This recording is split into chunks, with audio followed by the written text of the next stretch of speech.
Idris Ali, Reuters. Hey, Sabrina, is it now fair to say that the U.S. is at war in Yemen? And secondly, there are some reports about a U.S. MQ-9 being shot down over Iraq by Iranian-backed militia. Is that something you're tracking? Thanks, Idris. I'll take the last one first. I have seen those reports. I don't have anything for you on that, so I'd have to circle back with you. I've seen those reports, but don't have anything to add. In terms of your first question, no, we don't seek war. We don't think that we are at war. We don't want to see a regional war. The Houthis are the ones that continue to launch cruise missiles, anti-ship missiles at innocent mariners, at commercial vessels that are just transiting an area that sees 10 to 15% of the world's commerce. The U.S. is what we are doing with our partners is self-defense. We certainly don't want to see this widen out to a regional war, and we don't want to see this continue, which is why you have seen the action that we've taken. And as the Secretary has stated before, we will continue to take that action if we need to. I'm going to go back to the phones here. Laura Seligman, Politico. Hi, thanks, Sabrina. Just to follow up on Idris's question, you said that we are not at war with the Houthis, but if this tit for tat bombing, we bombed them 5 times now. So if this isn't war, can you just explain that a little bit more to us? If this isn't war, what is war? Sure, Laura. Sure. Great question. Just wasn't expecting it phrased exactly that way. Look, we do not seek war. We are not at war with the Houthis. In terms of a definition, I think that would be more of a clear declaration from the United States. But again, what we are doing and the actions that we are taking are defensive in nature.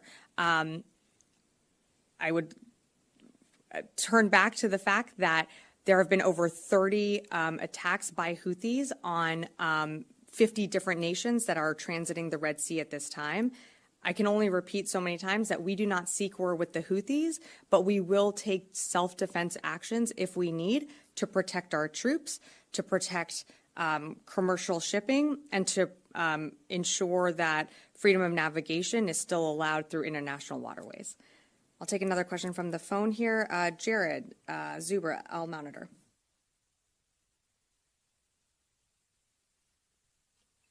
Hi, Sabrina. Thanks. Just following up on the previous questions on the Houthi engagement or engagement with the Houthis and their material there. You mentioned the actions that we're taking, or the U.S. is taking, are defensive in nature. They're also preemptive.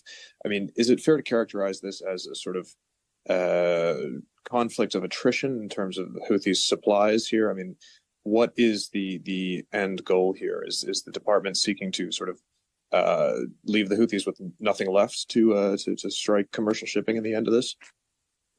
Thanks, Jared. The end goal is for these attacks to stop, for us to deter Houthi strikes, again, from commercial shipping that has been transiting the Red Sea for many, many decades and should be allowed to continue freely without harassment or without fear of bombardment from Houthi-controlled areas in Yemen.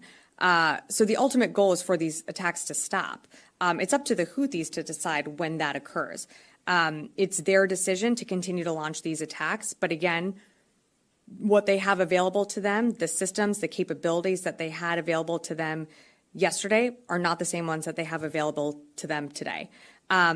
So we're going to continue to take the action that we need to disrupt and degrade the Houthis' availability or ability, I should say, to attack whether it's U.S. personnel or others that are transiting that Red Sea and Gulf of Aden area.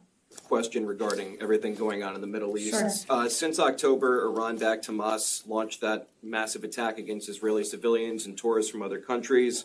Iran-backed Houthis have attacked international shipping lanes dozens of times. Iran-backed militants have launched attacks on U.S. forces in Iraq and Syria. Iran has supplied Russia with weapons to use against Ukraine, and now Iran is launching strikes in Pakistan. I was wondering what the Pentagon's message is to Iran, and is deterrence working? So I think our message has been very clear from the beginning. We know Iran funds, supports, equips, trains these groups, the very groups that you just listed out, in places throughout whether it be Iraq and Syria, in Lebanon, in Yemen. We know Iran's hand is behind all of these groups. And so our message has been very clear. We don't seek a regional conflict. We don't want to see a regional conflict. And we certainly don't want what's happening in Gaza to spill out into a larger regional or wider scale war. We know tensions are high in the region. We certainly acknowledge that. But we also have called on Iran repeatedly to stop. And that's what you're going to see us continuing to do. And we're meeting those words with actions. That's why you've seen the strikes that we've conducted. You've seen the formation of Operation Prosperity Guardian in December as a direct response to some of the actions that these Iranian-funded and militia groups are the activities that they're continuing to engage in. So we are being very public with our message to Iran, and we want we certainly want these attacks to stop, not only on our forces, but on our forces in Iraq and Syria, but our forces in the Red Sea and commercial shipping. ضد كافة الأهداف المعادية الأمريكية والبريطانية في البحرين الأحمر والعربي، وذلك ضمن حق الرد المشروع على العدوان ودفاعا عن اليمن العزيز وشعبه المجاهد. إن القوات المسلحة اليمنية تؤكد على استمرار عملياتها العسكرية في البحرين الأحمر والعربي ضد الملاحة الإسرائيلية أو المتجهة إلى موانئ فلسطين المحتلة حتى رفع الحصار وإيقاف العدوان على الشعب الفلسطيني في قطاع غزة. والله حسبنا ونعم الوكيل، نعم المولى ونعم النصير. عاش اليمن حرا عزيزا مستقلا، والنصر لليمن ولكل أحرار الأمة. صنعاء 26 من رجب 1445 للهجرة، الموافق 6 من فبراير 2024. صادر